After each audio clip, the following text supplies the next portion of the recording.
50 Cent just went nuclear. Dropped security footage of Jim Jones in red pants going full kickboxer on a locked studio door, stomping hard, trying to force entry after getting hit with an eviction notice for unpaid rent. All sparked because Jim called 50's Diddy Netflix doc a mockumentary with Fab, Dave East, and Mano. Fifth claps back. Damn, bro, this wouldn't happen if we was friends. Want to be friends? Let's rap about it. LOL. Ladies and gentlemen, BuzzBuster is happy to see you again. Smash that subscribe button and let's start. What started as a feud between 50 Cent and Jim Jones has now turned into something far bigger and a lot more chaotic. Tension had already been building after Jim Jones took aim at 50's documentary. Instead of letting it slide, 50 responded in a way only he could, bringing attention to claims about unpaid rent and sharing footage that appeared to show Jones forcing his way into his own studio. That single move pushed the drama into overdrive. On February 19, 2026, Jim Jones arrived at his Bronx studio expecting a normal day. What he found was the exact opposite. The place was completely dark, the doors were secured, and the locks had reportedly been changed. His key no longer worked, and whatever routine he expected instantly came to a stop. At that point, the situation took a sharp turn. Rather than walk away, Jones chose to deal with it on the spot. He tried the first door, but it didn't give. Still, he kept going. Moments later, he shifted his focus to a second entrance and hit it with enough force to send it open. Once it gave way, he stepped inside without hesitation, followed closely by two other men. You heard Jim? Because he don't like that. What are you talking about? He cut the lights on. You're not supposed to. You heard Jim? He cut the lights on. The entire scene unfolded incredibly fast. In less than a minute, the moment was over.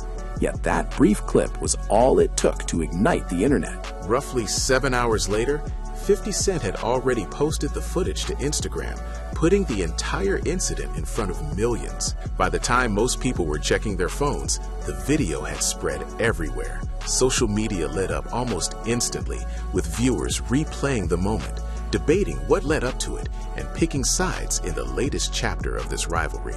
What makes it even more explosive is how public everything has become. This is no longer just a war of words or sneak disses online.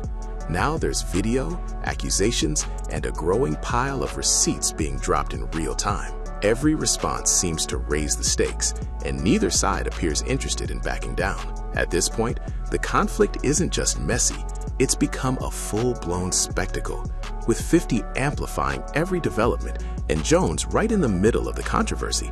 This feud has officially crossed into must-watch territory. Anymore. Fifth is the only I know that when you cross it, if it takes 1 year, 10 years, 20 years, 2 months, 3 months, 5 months, 2.5 years, he still delivers.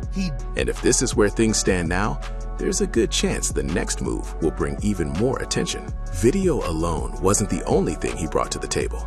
He also posted what appeared to be formal legal documents, including a lease termination notice. That paperwork was made out to Joseph Jones, the legal name of Jim Jones, and listed IFC Management LLC as well. What made the situation even more striking was the timeline. There wasn't just a single notice.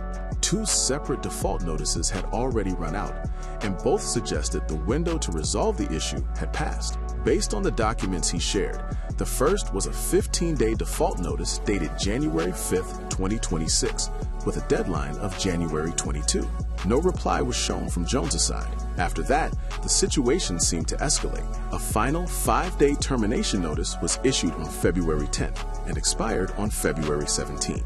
Once again, there appeared to be no response. Just 2 days after that last deadline, on February 19th, Jones arrived at the property with his team. What he walked into painted a bleak picture. The doors were locked across the building. Inside, there were no lights, no electricity, and no signs of activity. The entire space looked completely shut down, almost as if the project had come to a sudden stop. We've been seeing a lot of 50 Cent heading towards Jim Jones having some issues when it comes to the landlord of this property. This location wasn't some random property either. The building carried a bold name, the IFC Factory, short for Intellectual Factory of Content. Only a couple of months earlier, in December 2025, Jones had signed a lease and was publicly describing major plans for the site. His vision sounded ambitious. He talked about transforming it into a full-scale creative headquarters with a soundstage, a gym, a barbershop, and even a bodega all under one roof. The way it was being presented, this was supposed to become a serious media and content destination. At the center of that rollout was the idea of building a major home for the Let's Rap About It podcast with Milo Face. That's what makes the contrast hit even harder. On one side, there was a public pitch filled with big goals and a polished vision.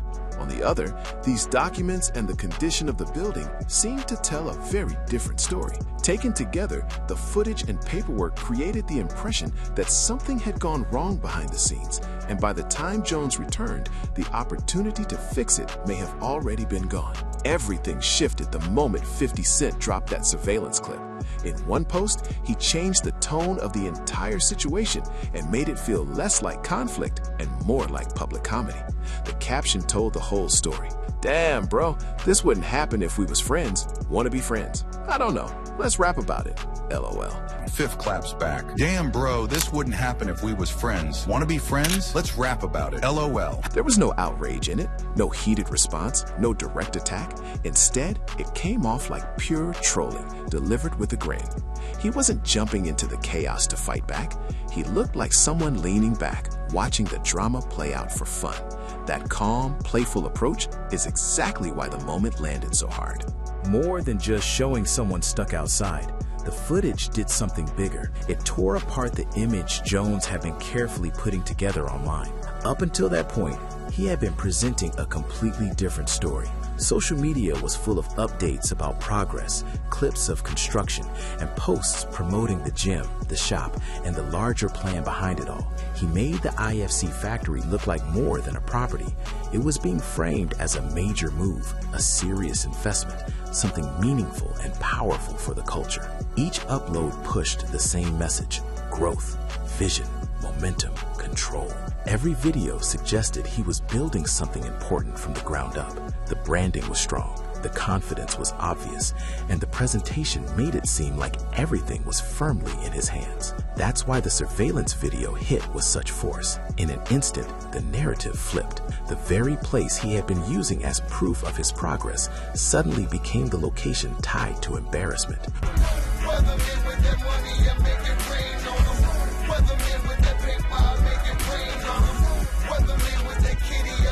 What was once presented as a symbol of success turned into the exact spot he reportedly couldn't even access. That contrast was brutal, and online it changed how people viewed the whole situation. 1 minute, the IFC factory represented ambition and authority. The next, it became the center of jokes. All those "I'm building something major" moments started looking very different once that footage surfaced. The message behind the building changed overnight. Still, that locked door moment wasn't actually the beginning of the story. It was only the part that everyone saw. The real issue had started earlier, long before the cameras and the posts turned it into a spectacle. If you want to understand how this situation spiraled so far, you have to rewind to the moment the tension first started building. The story doesn't begin with chaos at the door. It starts months earlier, in December 2025, during one podcast episode that seemed minor at the time, but ended up changing everything. Inside the IFC factory, the Let's Rap About It crew sat down and took aim at 50 Cent's Netflix docuseries. Their comments weren't subtle. They brushed it off as a mockumentary, laughed at the overall tone, and openly questioned whether the project was even any good. On camera, they treated it like easy material, something to joke about without a second thought. At first glance, it looked like nothing serious. Just another podcast clip. A few hosts speaking freely, throwing out opinions, making sharp remarks for content. Usually, moments like that flash across social media, get a few reactions, and disappear almost as quickly as they arrive. Most people would have expected this to play out the same way. What made this different was the name attached to the project they were criticizing. This wasn't some anonymous series with no major figure behind it. 50 Cent was the executive producer. His reputation was tied directly to it. His influence, his image, and his creative stamp were all connected to that release. That gave the clip a very different kind of weight. There was also another layer that made the whole thing stand out. These comments were coming from men sitting inside a building they were reportedly struggling to keep control of, yet they still decided to publicly mock a project connected to someone as powerful and strategic as 50 Cent. It sounds like he wanted to do one with 50 Cent. That's what it sounds like. It sounds like Jim. Nah, I don't want to do nothing with that sucker. Leave him out of the conversation. That choice made the moment feel less like casual commentary and more like a risky move. Here's where the situation turns. He didn't respond the way many people expected. There was no heated live stream, no public back and forth, and no loud reaction meant to entertain the internet for a few days. He didn't step into a messy argument or try to outtalk them in the moment. Instead, 50 handled it in a much quieter way. That's what made it so calculated. While everyone else may have seen a throwaway podcast segment, this began to look like the first spark in something much bigger. By the time people realized that episode mattered, the atmosphere had already changed. What seemed like simple jokes had started a chain of events that felt far more serious than anyone watching that day probably understood. He started looking into the situation, and when he returned, he brought what looked like proof. Before long, Instagram became the stage. He uploaded audio from a phone conversation with the building's landlord, someone he identified as Sam. In that recording, the landlord's irritation was impossible to miss, especially when the topic turned to overdue rent connected to the IFC factory lease. From there, the pressure only grew.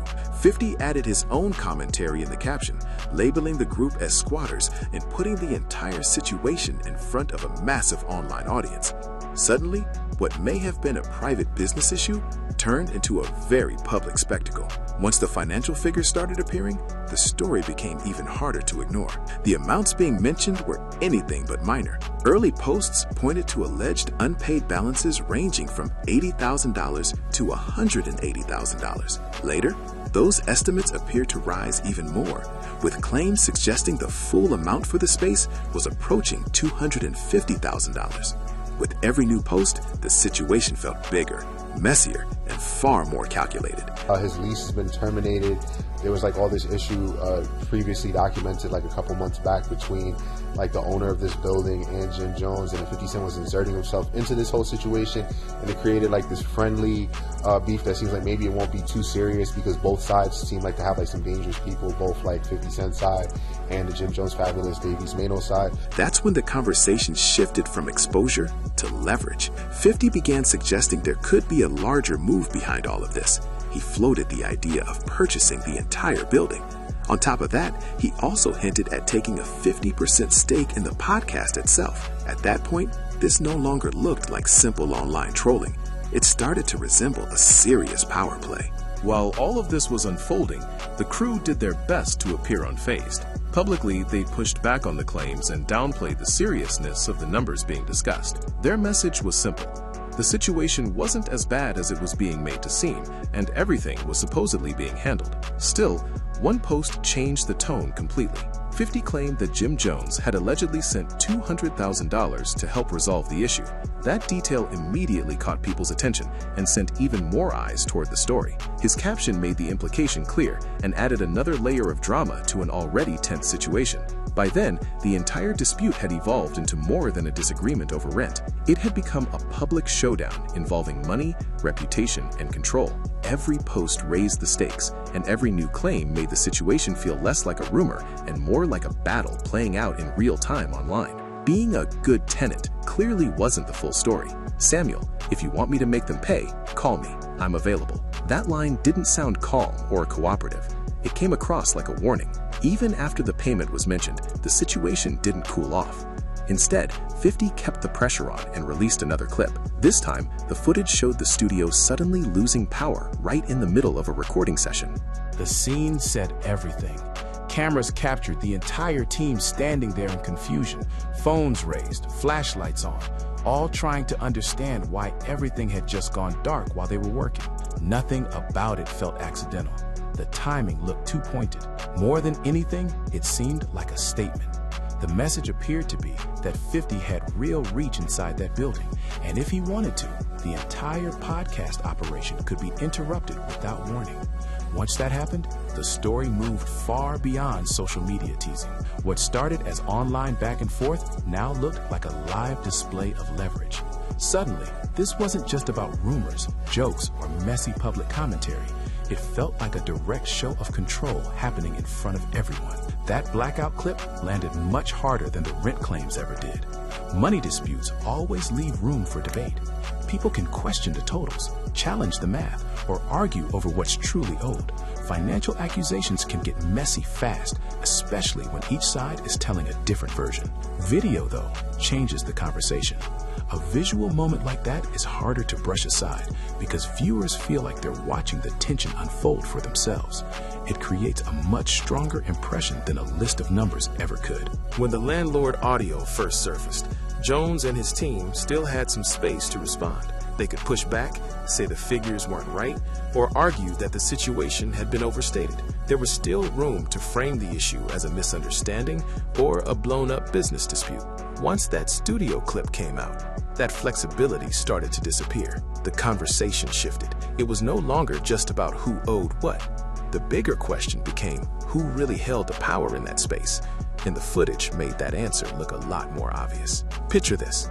They're left in total darkness, relying on iPhone flashlights just to recognize one another. There was no way to explain that away. In a single moment, the image they had built started to crack. What should have looked professional suddenly seemed unstable, almost like the entire operation was being held together by luck instead of control. Sorry, do we need an electrician or do we just call finance and they come out and return? From there, the silence was impossible to ignore. The podcast came to a complete stop. Not for a day or two, but for 3 straight weeks. No new episodes, no announcements, no updates. Just complete quiet from a group that had spent so much time making noise across the internet. That kind of silence sends a message fast. In fact, it said more than anything 50 Cent could have posted himself. Podcasts don't work that way. They depend on momentum. They depend on routine. Viewers expect new episodes the same way they expect the next installment of a series to arrive on time. Once the first week passed without anything, people noticed. By the second, the conversation got louder. By the third, nobody needed a public explanation anymore. The conclusion was already forming on its own. What made it hit even harder was who it happened to. This was the same crew that had been everywhere online, talking big and staying visible. Then suddenly, when it mattered most, they couldn't even put out content.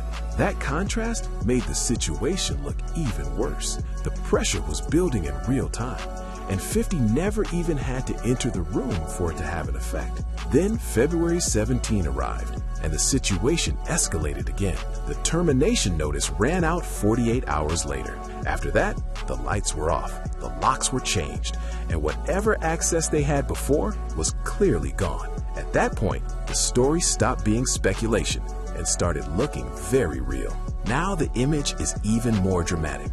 Jim Jones out in the hallway trying to get back inside after the entire setup had already shifted around him.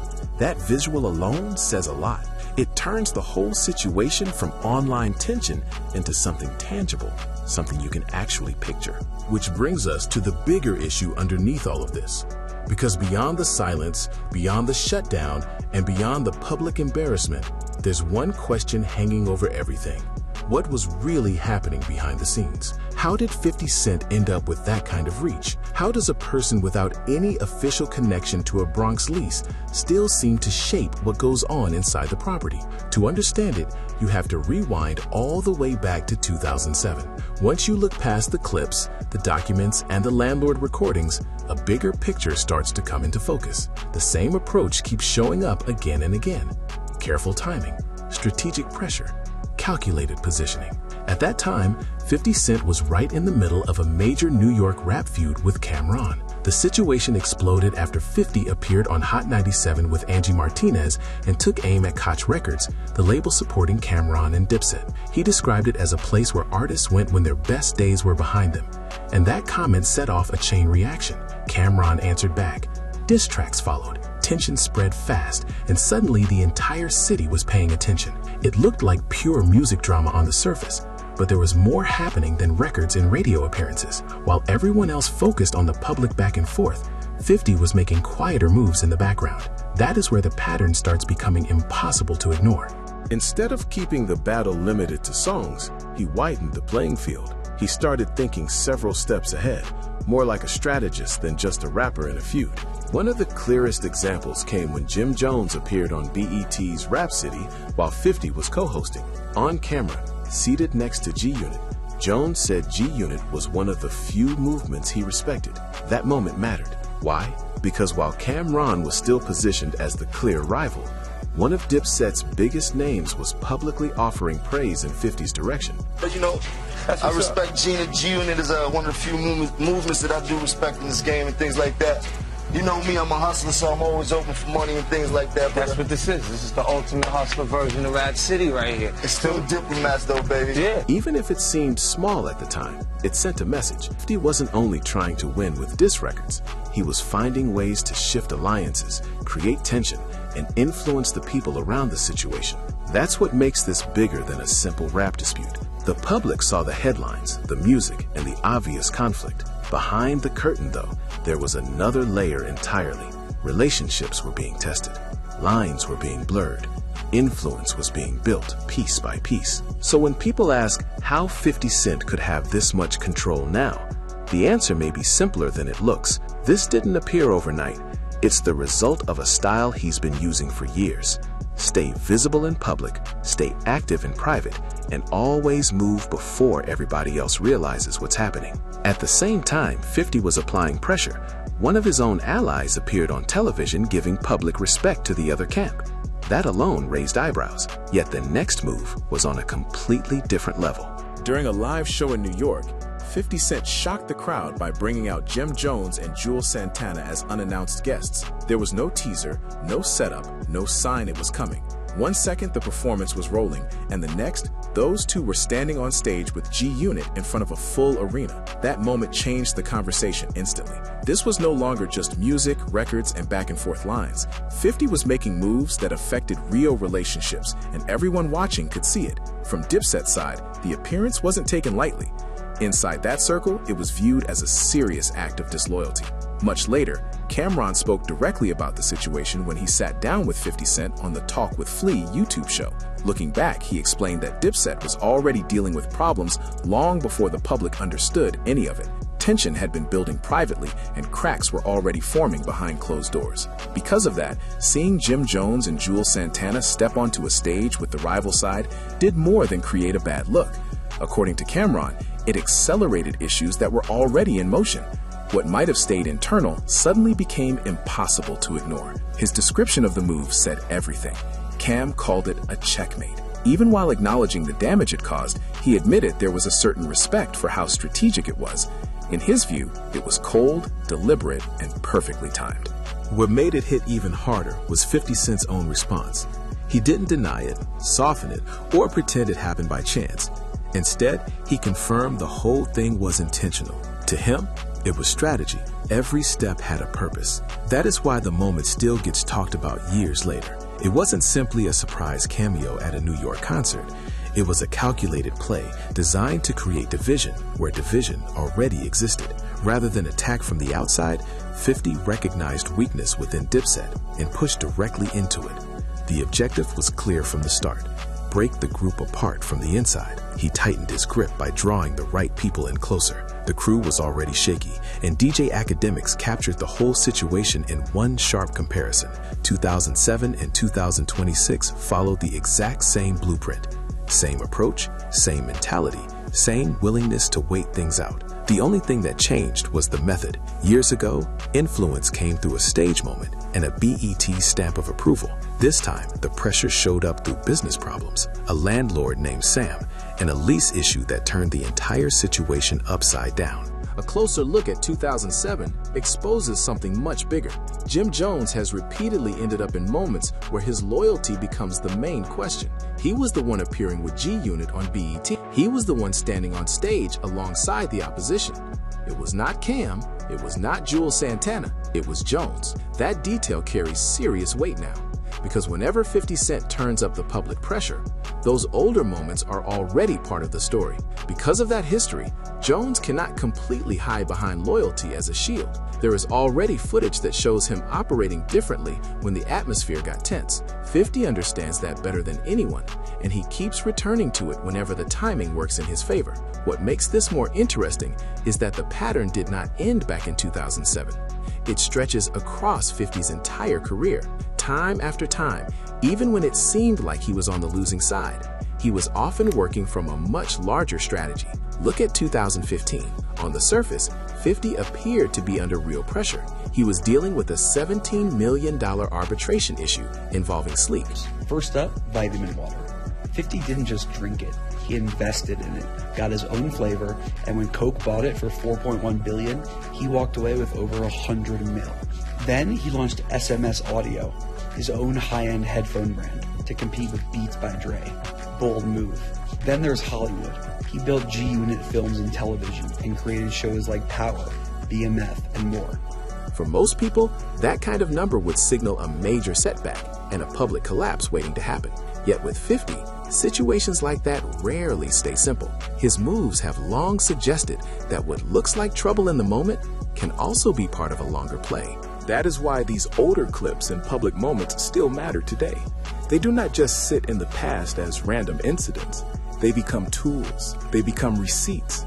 Once they are out there, they can be brought back whenever the pressure rises again. In Jones's case, those past appearances created a record that still follows him. And every time 50 applies pressure in public, that record becomes impossible to ignore. On top of that, there was another $5 million judgment connected to Lastonia Leviston. Around the same period, he also filed for Chapter 11, and the internet wasted no time turning it into a collapse story. Blogs pushed the idea that everything was falling apart, but the reality was far more strategic. Chapter 11 didn't mean the end of the road. In his case, it functioned more like a financial reset button. Instead of disappearing under pressure, he reorganized the situation and set up a repayment plan worth roughly $23 million spread across 5 years. When the dust settled, he was still in the game. Meanwhile, he never looked rattled in public. During all of this, he kept posting photos on Instagram showing piles of cash, almost like nothing around him has shifted. To a lot of people, that came off like he was mocking the legal process. Later, though, he addressed it directly in an interview on Conan and made his position clear. Whatever people assumed from the outside, he handled the moment without losing momentum. Fast forward to 2026, and the scale is completely different. He landed a $124 million commitment to develop a major film and entertainment complex in Shreveport using his own assets as backing. That changes the way the whole story looks.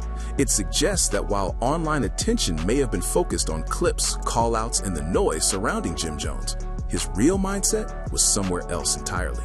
From that angle, the situation stops looking like a simple dispute over property. It starts to feel much more deliberate than that. The bigger play wasn't really about real estate on its own. What it looks like instead is a carefully designed move meant to leave Jim Jones with no easy exit and no way to step away without taking a very public setback. That's what makes the whole thing stand out. On the surface, people saw internet drama, old tension, and another round of public back and forth. Underneath it, the move suggests planning, timing, and leverage. While others were focused on the headlines, he appeared to be operating several steps ahead, turning pressure into positioning and controversy into control. That property suddenly stopped looking like a normal building and started feeling like a trap, with 50 Cent positioned as the person in control. What sent everything into overdrive was the way the ownership story turned upside down almost instantly. Right before that photo with Sam surfaced, this looked like a standard disagreement between a tenant and a landlord, the kind of issue that usually stays buried in paperwork and gets settled far from public attention. Once 50 uploaded that image and pushed the message that the place was his, the entire conversation changed. From that moment on, the pressure shifted straight onto Jones. Instead of dealing with a routine legal issue, he now had to publicly counter the idea that 50 actually had an interest in the property. That is a much tougher fight, especially when the claim is spreading online. Business disputes do not get resolved through memes, jokes, or clever captions. A serious claim needs a serious answer if you want people to believe your side. Even so, that is not how the response first played out. Jones returned with videos that leaned into a kung fu theme, throwing strikes at training dummies and tying it all back to a Last Dragon-style caption. The whole approach felt designed to keep things playful while also trying to take control of the narrative. It gave off a Kung Fu Gym energy, almost like he was turning a legal problem into a performance and hoping the audience would focus on the entertainment instead of the dispute itself. Meanwhile, Mono chose a completely different strategy. Rather than playing into the online theatrics, he stepped forward with a more grounded explanation.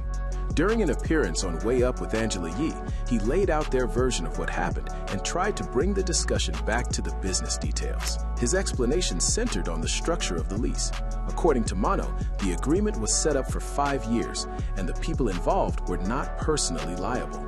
In his telling, everything was tied to the LLC, which meant the company, not the individuals, carried the responsibility. I want to rent it. And I said, okay, fine, right? He's been saying this for since October.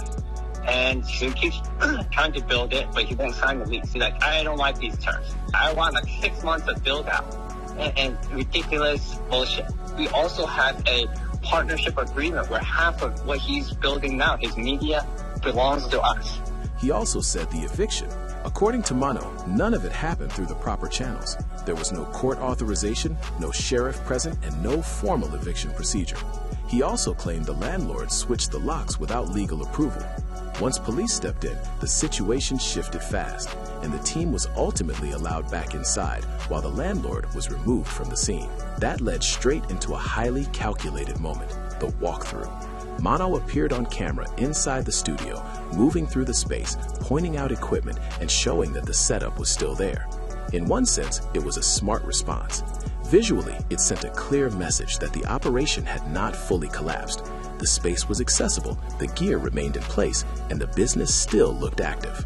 From a content standpoint, that may have been their most effective move during the entire situation. Images matter online, and seeing Mono physically inside the studio gave supporters something tangible to hold on to. It suggested control. It suggested continuity. Most importantly, it challenged the idea that everything had already fallen apart. Still, that moment could only do so much. Walking through the building may prove you can get back inside, but it does not erase everything people had already watched unfold online. The footage that spread across the internet had already shaped public opinion. Viewers had seen chaos in the middle of the night. They had already attached emotion, speculation, and judgment to what looked like a total breakdown. On top of that, the optics around the landlord appearing comfortable with Mono's biggest rival only made the situation look even worse. Because of that, even if Mono managed to win the legal argument in the eyes of some viewers, the public relations fight was slipping away. Online perception moves faster than facts, and once people decide what they think happened, it becomes incredibly hard to reverse. By the time he was explaining his side on camera, the audience had already started treating the story as settled. Yet, Mono was far from finished. While the studio dispute was still unfolding in public, he was already preparing his next step behind the scenes. This wasn't just about reacting anymore. It was turning into something more deliberate, more calculated, and far more strategic. Instead of staying stuck in defense mode, he seemed ready to pivot into a move that could completely change the direction of the story. On the business side, he did not stop at contracts, ownership, or old paperwork. Instead, he reached into the past and pulled up something with far more weight, using history itself as part of the pressure. Next came the move that changed everything. On March 7th, 2020, 50 Cent entered the conversation through music and aimed straight at the entire circle. He used a track tied to Max B called No More Tricks, which originally came from the 2024 project Public Domain. Rather than simply reposting it, he reworked the record, gave it the new title, No More Tricks, No More Tries, and added a brand new verse designed as a direct shot. There were no guest appearances to soften the blow. It was just him, front and center, calling people out one by one. Jim Jones was named, Mono was named, Fabulous was named, Dave East was named too. Every mention felt deliberate, like he wanted no confusion about who the message was for. Only 3 days passed before he raised the temperature again. On March 10, he released a full AI-generated music video for the track, created by content producer, a man of one kind. That decision made the moment feel even bigger. This was no longer just a song floating around online. Now it had visuals, direction, and a wider impact. The video placed 50 and Max B in animated versions of New York streets, moving through scenes that appeared carefully designed to target each co-host. Nothing about it looked accidental. Every frame seemed built to underline the lyrics and keep the pressure on. What had started as another public feud now looked far more organized, almost like a rollout with clear stages. By then, it was obvious this had become more than personal tension. It was a calculated campaign, unfolding piece by piece, with each release pushing the conflict further into the spotlight. One of the most talked about moments involved Jim Jones, who was shown in a setting that resembled an interrogation room. That image landed with extra force because it matched the lyric referencing snitching. The timing of that visual made it impossible to ignore. It did not come across as some random creative choice thrown into the edit. It felt intentional, precise, and loaded with meaning. More than anything, it acted as a direct callback to an earlier part of the story, turning the video into another layer of the message, rather than just a backdrop for the song. For years, one of the biggest storylines attached to Jim Jones has been a set of accusations that just won't fade. No matter how much time passes, the topic keeps resurfacing and following his name from one situation to the next. The first major flashpoint dates back to September 2019, during Tekashi 6ix9ine's federal racketeering trial in Manhattan. While testifying in court, Tekashi 6ix9ine said Jim Jones had ties to the Nine Drink Bloods. That claim instantly pulled Jones into a national conversation, even though he was not the one on trial. Things escalated further when prosecutors played a wiretapped phone call from November 2018. On that recording, Jones and an alleged Nine Trade leader could reportedly be heard talking about what should happen after 6ix9ine publicly spoke about gang activity. Even with that moment making headlines, it's important to keep the facts straight. Jim Jones was never arrested or charged in connection with that matter. The recording was introduced as part of the case against other defendants, not against him. Still, once that audio became public, it took on a life of its own. The clip didn't disappear after the trial ended. Instead, it remained in circulation online and continued fueling debate long after the courtroom drama was over. That's where 50 Cent became a key part of the story.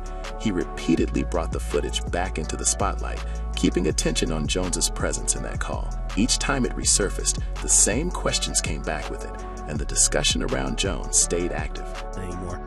Fifth is the only I know that when you cross it, if it takes 1 year, 10 years, 20 years, 2 months, 3 months, 5 months, 2.5 years, he still delivers. A separate incident added even more fuel in May 2024. Video emerged showing Jim Jones involved in a physical altercation at Fort Lauderdale Hollywood International Airport. Once the scene settled, Jones was seen speaking with responding officers and giving his version of events. That alone was enough to trigger a fresh wave of reactions across social media. Before long, online commentary exploded. Posts, reposts, and reaction clips helped push the footage everywhere, turning the airport incident into another major talking point tied to his name. As often happens in situations like this, the public conversation quickly shifted from what was shown on camera to what people believed it meant. Taken together, both moments helped keep a long-running narrative alive, even without charges in the earlier case, and despite the limited context that often comes with viral clips. The combination of courtroom mentions, old recordings, and new footage has kept Jim Jones at the center of recurring controversy. Jim Jones was publicly branded a rat after he spoke with law enforcement, with critics saying he crossed the line and put it on record himself. Jones rejected that label completely. His response was simple. If you're directly involved in an incident and give your account of what happened, that does not automatically make you a snitch. Just as important, that situation never led to charges against anyone involved. Still, that wasn't the end of the conversation. The third issue runs much deeper and goes back years. It ties into long-running whispers within Dipset, connected to Max B and the 2009 case that ended with his arrest and conviction on robbery and murder charges. For a long time, that story has stayed alive in the background, resurfacing again and again through interviews, side comments, and speculation. Cameron has at times made remarks suggesting Jim Jones may have had some connection to events surrounding that case. From prison, Max B has also spoken on related matters, which only kept those rumors in motion. Here's where the situation becomes important. Despite all the talk, there are no court documents, no official filings, and no verified evidence placing Jim Jones directly in that case. He has never been formally questioned about it, and no charge has ever tied him to those events. That distinction matters. Legally, there may be nothing solid there. Publicly, though, the conversation is a different story entirely. In today's world, what lives online can take on a life of its own. The 6ix9ine trial testimony, the airport footage, and the ongoing Max B speculation all exist in the public space. They're searchable. They've been discussed repeatedly. They continue to circulate across blogs, clips, interviews, and social media threads. That is what gives the situation its power. This isn't only about what could ever be proven in court. It's about what people can pull up in seconds, replay, and attach to someone's name over and over again. Once those moments are out there, they become part of the narrative, whether anything is confirmed or not. That's exactly why 50 Cent never has to do much to stir things up again. He doesn't need a brand new accusation or some major reveal. All he has to do is bring attention back to material that already exists in public view, and the debate starts all over again. No explanation was needed. He dropped Max B into the video, framed Jim Jones like he was sitting in an interview room, and trusted viewers to piece the meaning together themselves. The same playbook showed up again in March 2026. Max B's appearance in that AI-generated clip felt like much more than a simple cameo. It came across as a signal, almost like a callback to everything people already remembered from earlier storylines. Meanwhile, placing Jim Jones inside that interrogation-style setup was never just about creating a striking image. It looked deliberate. It looked calculated. Once visuals like that hit the internet, the reaction starts on its own. People begin talking, old tensions get brought back up, and the entire discussion reignites without anyone needing to spell it out. That's where 50 Cent operates best. He understands exactly how to spark attention while revealing almost nothing directly. Then there was that caption, "I am the algorithm." Take a moment with that line, because it says a lot. He wasn't bragging about lyrical ability. He wasn't trying to prove who had the strongest records or the sharper verses. The statement pointed to something far bigger than rap skill. What he was really suggesting is influence, control, the power to steer online conversation, shape public perception, and decide which narrative takes over the internet in 2026. In today's world, that kind of reach can land with more force than any chart-topping single. The AI video itself carried that same message. It wasn't merely a post for entertainment. It felt like a display of power, especially in a way Jim Jones simply couldn't mirror. 50 didn't need to rent out sets. He didn't have to bring in a full production team. There was no need for location scouting, long filming schedules, or the usual behind-the-scenes effort that comes with a traditional shoot. Instead, he used technology to create something fast, sharp, and instantly viral. That's what made the move stand out. It showed that he could generate a headline, stir up debate, and dominate the timeline without relying on the old methods. In one move, he turned a piece of AI content into a conversation starter, a warning shot, and a reminder that he still knows how to command attention better than almost anyone else online. Rather than doing that, he rolled out a polished, animated disc visual, fully produced and online across major hip-hop platforms in less than a day. Compared with the cost of a standard video shoot, the price tag was probably far lower too. At the very same time, Jones was posting phone-recorded kung fu clips in an attempt to reshape the story, but 50 was clearly playing a different game entirely. Instead of reacting in a conventional way, he leaned into artificial intelligence and created a sleek, cinematic attack aimed at the whole camp. The difference was impossible to miss. Every second of that video highlighted the gap in execution, budget, and imagination. From the presentation to the strategy, it felt like one side was improvising while the other was several moves ahead. What makes it even more striking is how the story seemed to come back around on itself. In December 2025, Jones mocked 50's Netflix documentary and dismissed it as a mockumentary. Just a few months later, by March 2026, 50 had turned the momentum in a dramatic way. He brought attention to claims of unpaid rent, shared eviction paperwork using Jones's real name, and gave the internet plenty to talk about. From there, the situation escalated further. 50 appeared to side with the landlord, then pushed footage of that door incident across social media, where it quickly spread to millions of viewers. The move was calculated, public, and hard to ignore. Each post added another layer to the spectacle, and the online conversation only grew louder. Still, he didn't stop there. The next step was an AI-assisted diss visual that included Max B, a figure whose name carries serious significance in Jones's history.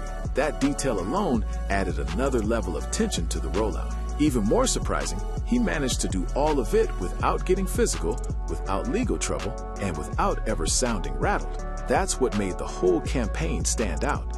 It wasn't just loud, it was precise. While one side looked like it was scrambling to keep up, 50 seemed to be using every tool available to control the narrative and keep the pressure on. By the end of it, the contrast between the two approaches couldn't have been clearer. If this caught you off guard, now's the perfect time to subscribe and switch on notifications so you're first to see what happens next. Enjoyed the video? Leave a like and jump into the comments with your take. When everything's settled, who do you think actually came out on top in this situation? Thanks for spending time with the channel today. There are plenty more surprising stories and sharp breakdowns still ahead.